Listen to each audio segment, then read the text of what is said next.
Shalom, salam sejahtera untuk kita semua. Baik, perkenalkan, nama saya Gideon Anugrah Brantus Suarez, mahasiswa semester 4 dengan NIM 22190079, program studi akuntansi, kelas B, dengan tugas mata kuliah etika bisnis, dan asal kampus Universitas Kristen Artawacana, Kupang. Baik, pada video kali ini saya akan mencoba membahas atau mempresentasikan hasil tentang kasus etika bisnis, di mana terdapat dua kasus yang saya ambil. Kasus pertama ialah keterlambatan maskapai penerbangan Wings Air dan pelanggaran etika bisnis Telkomsel diduga lakukan manipulasi dalam iklan Talkmania. Baik, kita langsung masuk pada kasus yang pertama. Di sini saya menganalisis permasalahan keterlambatan maskapai penerbangan Wings Air, di mana ada beberapa masalah keterlambatan atau delay maskapai penerbangan Wings Air yang dapat disebabkan oleh beberapa faktor, yakni poin yang pertama itu terdapat cuaca buruk atau kurang baik, yang kedua masalah atau gangguan teknis, dan yang ketiga overbooking. Di mana poin yang pertama ini, cuaca buruk atau kurang baik itu seperti cuaca ekstrim, seperti badai, kabut tebal, atau angin kencang yang dapat menyebabkan keterlambatan dalam penerbangan. Dan poin yang kedua terjadi ialah masalah atau gangguan teknis, di mana masalah teknis ini berupa seperti kerusakan pesawat atau masalah teknis lainnya yang bisa memaksa maskapai untuk menunda atau membatalkan penerbangan. Dan poin ketiga adalah masalah overbooking, di mana overbooking ini menjelaskan bahwa jika maskapai melakukan overbooking, mereka mungkin harus menunggu penumpang yang terlambat atau membutuhkan waktu yang lama menyelesaikan boarding.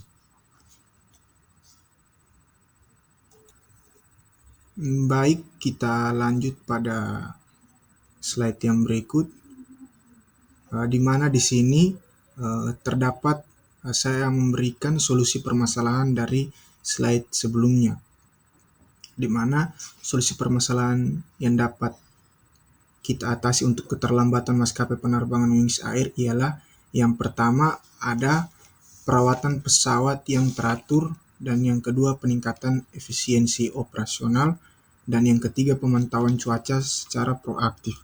Di mana poin yang pertama ini, perawatan pesawat yang teratur itu seperti melakukan perawatan yang rutin dan menyeluruh pada pesawat untuk mencegah kemungkinan kerusakan teknis yang dapat menyebabkan keterlambatan pesawat. Dan yang kedua, peningkatan efisiensi operasional dapat berupa seperti memperbaiki proses operasional internal dalam pesawat itu sendiri, termasuk manajemen jadwal, peningkatan koordinasi antar departemen, dan investasi dalam pelatihan karyawan untuk meningkatkan efisiensi dalam bekerja. Kemudian pada poin yang ketiga, pemantauan cuaca secara proaktif, di mana dapat dikatakan menggunakan teknologi dan sistem pemantauan cuaca yang canggih untuk mendeteksi potensi cuaca buruk dan mengambil langkah-langkah yang diperlakukan untuk menghindari atau mengatasi dampaknya. Kemudian kita beralih pada slide yang berikut. Di sini saya memberikan kesimpulan yang saya ambil dari permasalahan ini yang terjadi dalam kasus etika bisnis, kasus keterlambatan pesawat Wings Air, di mana bahwa masalah keterlambatan penerbangan Wings Air dapat disebabkan oleh berbagai faktor seperti kondisi cuaca yang kurang baik atau buruk, masalah teknis, overbooking, dan lain-lain. Solusi untuk mengatasi masalah keterlambatan tersebut meliputi perawatan pesawat yang teratur, peningkatan efisiensi operasional, dan pemantauan cuaca secara proaktif. Dengan pendekatan yang holistik dan proaktif, diharapkan dapat mengurangi keterlambatan dan meningkatkan kepuasan pelanggan pesawat. Kemudian ada juga saran yang saya berikan untuk kasus ini, saya menyarankan beberapa hal, yakni yang pertama itu mungkin ada perbaikan perawatan pesawat, di mana perbaikan perawatan pesawat ini dapat diartikan seperti memastikan perawatan pesawat dilakukan secara teratur dan menyeluruh untuk mencegah kemungkinan kerusakan teknis yang dapat menyebabkan keterlambatan. Kemudian poin yang kedua, peningkatan manajemen operasional, di mana memperbaiki manajemen operasional internal seperti manajemen jadwal, koordinasi antar manajemen, departemen, dan pengelolaan ketersediaan kru untuk meningkatkan efisiensi dan ketepatan waktu bagi pekerja.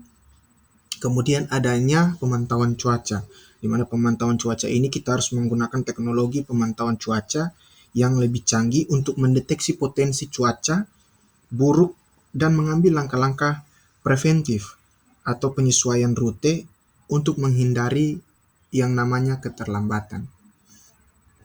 Baik, kita lanjut pada bagian yang kedua, di mana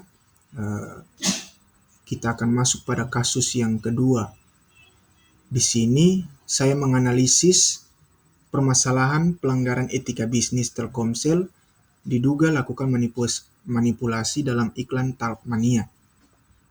Permasalahan pelanggaran etika bisnis yang diduga dilakukan oleh Telkomsel dengan melakukan manipulasi dalam iklan Talkmania dapat dianalisis dari beberapa sudut pandang. Antara lain, yang pertama, ketidakjelasan informasi, di mana jika Telkomsel melakukan manipulasi dalam iklan Talkmania dengan tidak memberikan informasi yang jelas atau menyesatkan, hal ini dapat dianggap sebagai pelanggaran terhadap prinsip kejujuran dan transparansi dalam bisnis. Kemudian poin kedua, pelanggaran hak konsumen, di mana pelanggaran hak konsumen ini jika iklan Talkmania menyesatkan atau menipu konsumen dengan janji-janji palsu atau informasi yang tidak akurat, hal ini dapat dianggap sebagai pelanggaran hak konsumen untuk mendapatkan informasi yang jujur dan akurat. Kemudian kita masuk pada poin yang ketiga, kredibilitas perusahaan, di mana dalam kredibilitas perusahaan, pelanggaran etika bisnis dapat merusak kredibilitas Telkomsel sebagai perusahaan dan merugikan citra mereknya di mata konsumen dan masyarakat umum. Dari kita menganalisis permasalahan, kita masuk pada solusi permasalahan, di mana pada solusi permasalahan ini untuk kasus pelanggaran etika bisnis Telkomsel diduga lakukan manipulasi dalam iklan Talkmania, terdapat 3 poin, di mana poin yang pertama kita melakukan adanya penyelidikan internal. Guna dari penyelidikan internal ini supaya Telkomsel harus melakukan penyelidikan kembali dalam internal yang lebih teliti terhadap tuduhan pelanggaran etika bisnis yang terjadi. Kemudian pada poin yang kedua, transparansi dan permintaan maaf, di mana jika terbukti adanya pelanggaran, Telkomsel harus secara terbuka mengakui kesalahan dan meminta maaf kepada konsumen dan masyarakat umum. Kemudian poin yang ketiga, perbaikan praktik periklanan. Dalam poin yang ketiga ini, jika Telkomsel perlu memperbaiki praktik dan periklanannya dengan memastikan bahwa iklan yang dilihat adalah akurat, jujur, dan tidak menyesatkan. Kemudian dari menganalisis permasalahan dan solusi permasalahan, saya memberikan kesimpulan pada kasus Telkomsel ini. Yang saya dapat ambil dari permasalahan ini ialah yang pertama itu, poin yang pertama, adanya pelanggaran integritas, di mana dalam pelanggaran integritas terjadi tindakan yang diduga dilakukan Telkomsel dengan melakukan manipulasi dalam iklan Talkmania, mengindikasikan pelanggaran terhadap prinsip integritas dan kejujuran dalam berbisnis. Kemudian poin yang kedua, kita dapat kehilangan kepercayaan dari konsumen. Dalam kehilangan kepercayaan konsumen ini berarti pelanggaran etika bisnis dapat menyebabkan kehilangan kepercayaan konsumen terhadap perusahaan, yang dapat berdampak negatif pada reputasi dan kinerja bisnis pada jangka yang panjang. Kemudian poin yang ketiga, adanya dampak hukum dan regulatori, di mana jika terbukti melanggar regulasi periklanan atau Undang-Undang Perlindungan Konsumen, Telkomsel dapat menghadapi sanksi hukum dan denda yang serius. Kemudian saran saran dari saya ada beberapa hal, yakni yang pertama penyelidikan mendalam, di mana penyelidikan mendalam ini Telkomsel harus melakukan penyelidikan internal yang komprehensif untuk memastikan kebenaran atas dugaan pelanggaran tersebut.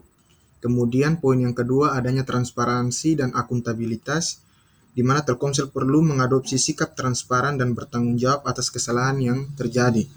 Kemudian yang ketiga, perbaikan praktik periklanan. Telkomsel harus melakukan perbaikan pada periklanannya dengan memastikan bahwa iklan yang dibuat adalah akurat, jujur, dan tidak menyesatkan.